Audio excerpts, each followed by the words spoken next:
My name is Andrew Schoenfeld, and I will be presenting the Introduction and Office-Based Coding section for the Resident and Fellow Education Committee Pathway Coding Forum.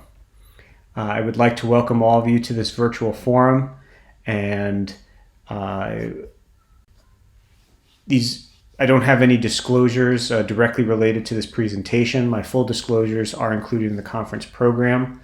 As a general aside, this content is designed to give you an overall familiarity with office-based coding and the other presentations on coding specific to surgery and surgical procedures, but these are just general guidelines and perspectives.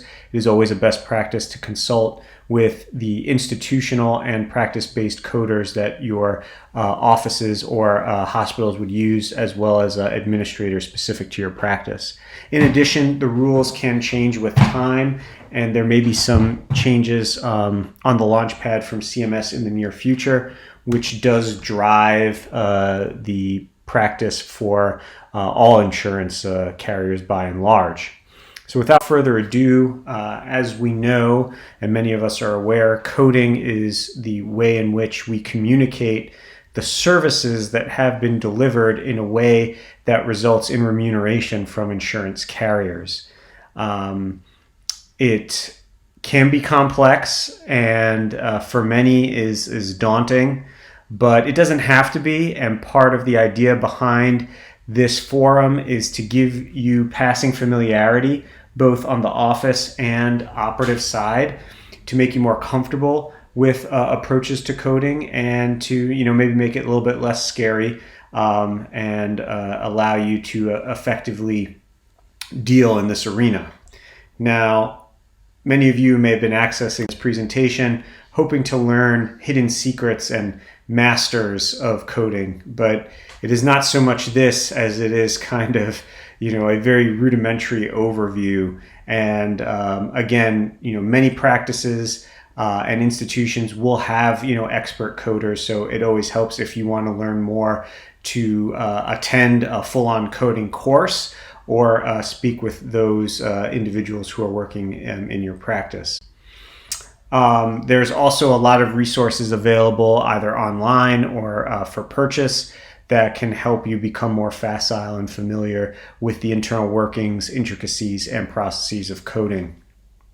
So the first thing that I would like to say is that there are some often repeated myths of office-based practice, particularly that we hear repeated in the surgical context or by surgeons. So these are that office-based coding is not really important if you're in a surgical or procedural practice. If you code everything as a level 3 visit, it won't cause problems for you. If you downcode all visits, there will be no problems.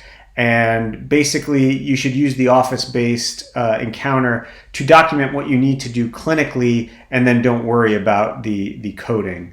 Ultimately, all of these are not correct, and it is just as important to understand office-based coding as surgical and procedural coding. First off, office-based coding is often more complex and nuanced than procedural coding because there are multiple layers. And in the procedural coding, you can usually match up what was done in the OR with a particular code. In office-based practice, the needs of the patient, the complexity of the patient, and the decision-making on the provider side all factor in to the ultimate code that is used. And there are different ways to reach the same code. To have a successful practice, you really want to ensure that you're billing commensurate with your efforts. So if you are seeing patients and you spend a lot of time with patients, if you're not coding appropriately, you aren't taking advantage of the time that you're spending with those individuals. And starting out in your practice, it may actually be possible that you get higher revenue from the office-based work than the procedural work as you're building your cases. If you have a complete understanding of the coding process, you are able to maximize efficiency in the office. The goal should be that you code appropriately for the level of service that is rendered, and there shouldn't be any undercoding or overcoding, of course. So with that preamble in place, nothing is never and nothing is always, and dogmatic guidance that relies on or follows assumptions and rubric is followed at the user's risk. So there's a lot of guidance out there that sort of, attends to these realities. But busting coding myths here, depending on case mix and office-based practice, can rival procedural care in some respects. So for example, 2 new patient consults that have level 4 coding and contracted private insurance, if it's done in about 30 minutes, oftentimes that could amount to about $800 in this case example that I'm giving you. And a single level lumbar decompression reimburses somewhere in the range of $800 to $1,200. But this doesn't take into account the non-productive time in the OR, as well as services around the 90-day global period. So repetitive coding of any type is also not a best practice. Nothing should always be just code everyone level 3, or it's always a level 3 new visit, or it's always a level 3 follow-up visit. And if you don't know the coding schemes or the mechanisms that come into play to properly support decisions regarding coding, it may be that you do more work than is necessary to support the code that you're using. So I hope that for those of you who are watching this, some of these myths have been busted. Now, there are disparate purposes of the medical record. And obviously, some of the most important ones are communicating the patient's presentation, clinical findings, and decision-making for your reference and for posterity. They also support the selected CPT code that results in a fee for the service.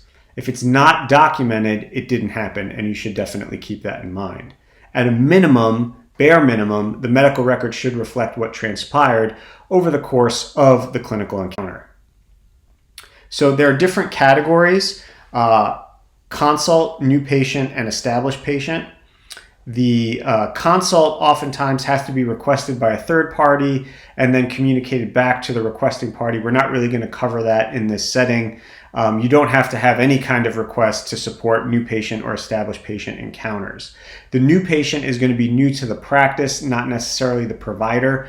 And you should check with your administrators to see whether or not you're considered your own individual practice, so to speak, or whether you're part of a larger department, so that if you're seeing someone who was referred by a colleague, let's say a joints surgeon in your practice, sends you somebody for a spine workup, they may be new to you, but they're not necessarily new to the practice, and that wouldn't necessarily count exactly as a new patient.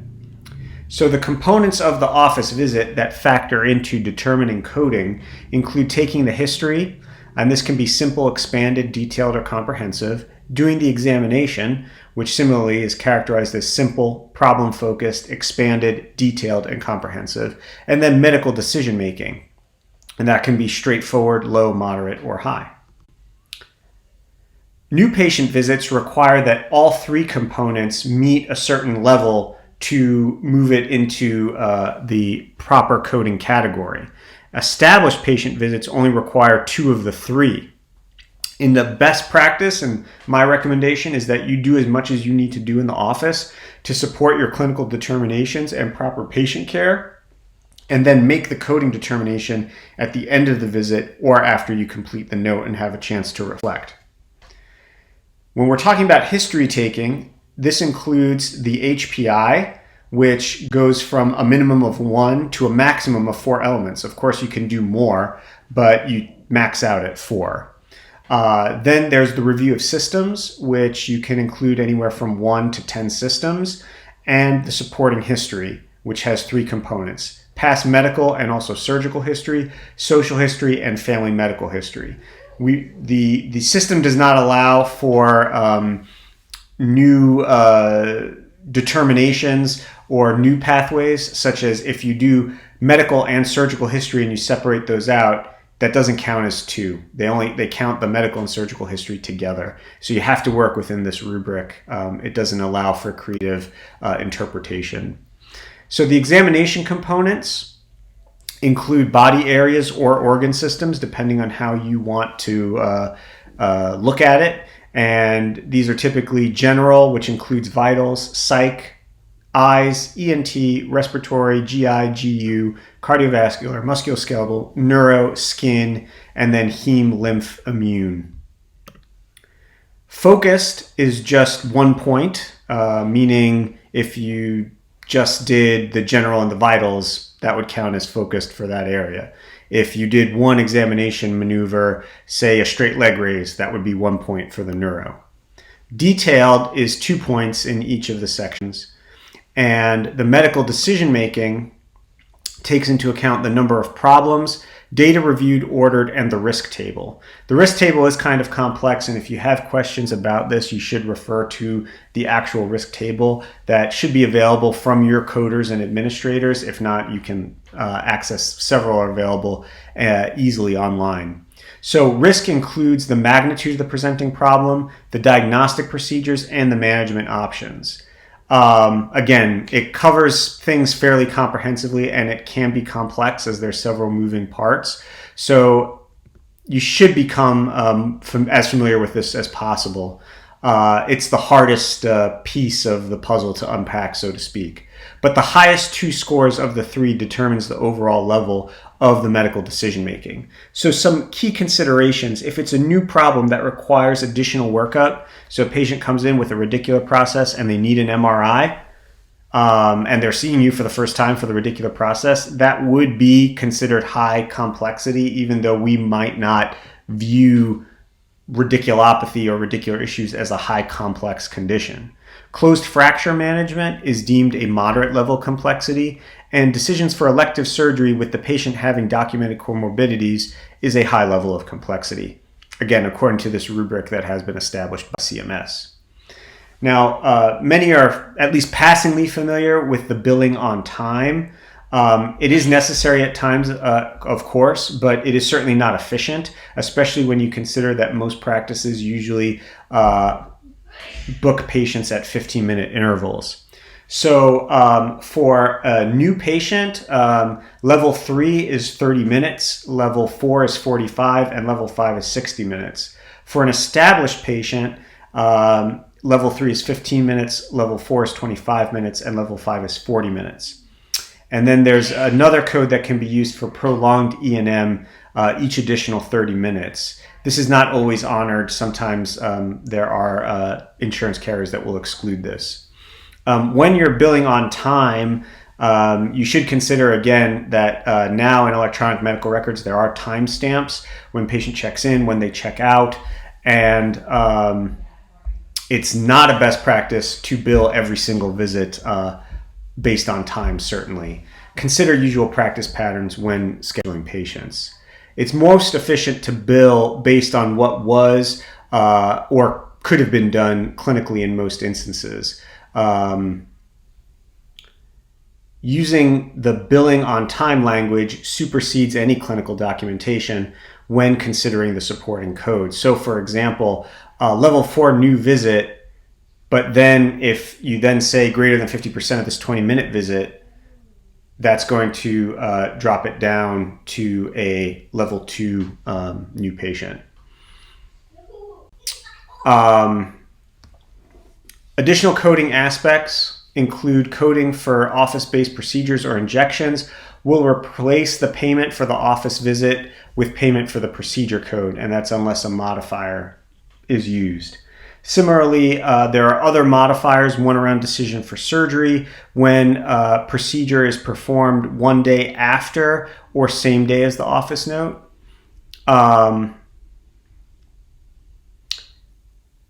And modifier 0.24 for discrete and separate issues addressed. This is only used in the global period following procedural or surgical care.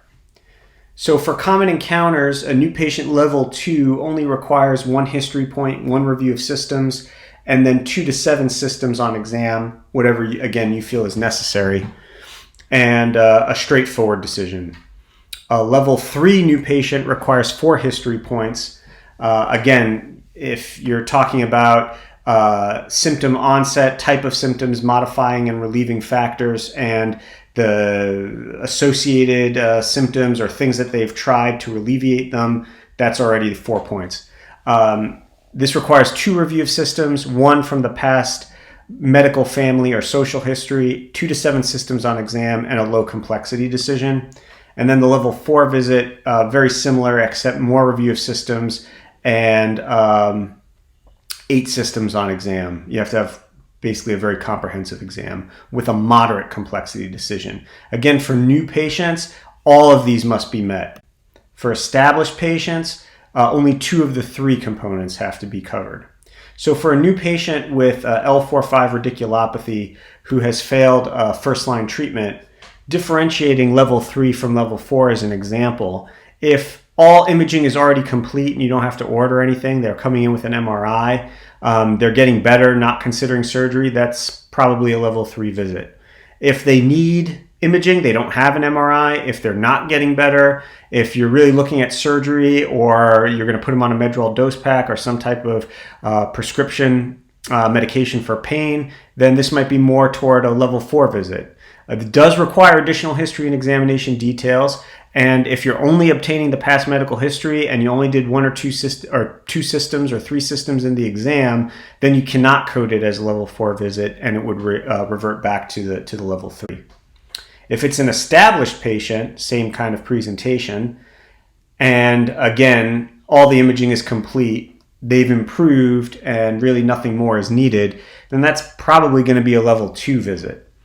If the imaging is complete and they've improved, but you might be considering something, or they're not improved, and you may be considering something surgical, then that might be more of a level 3 visit.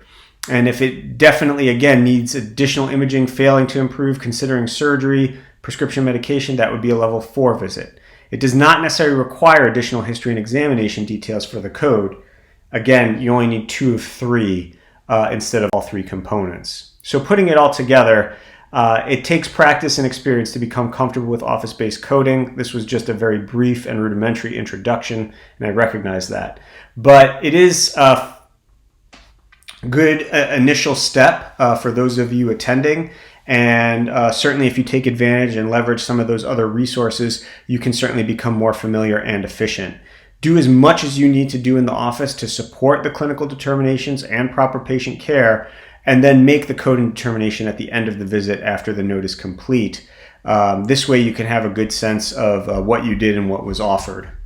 And you don't have to make the decision necessarily regarding coding in real time. Thanks so much for your attention, and thanks for attending the NASS 2020 virtual annual meeting.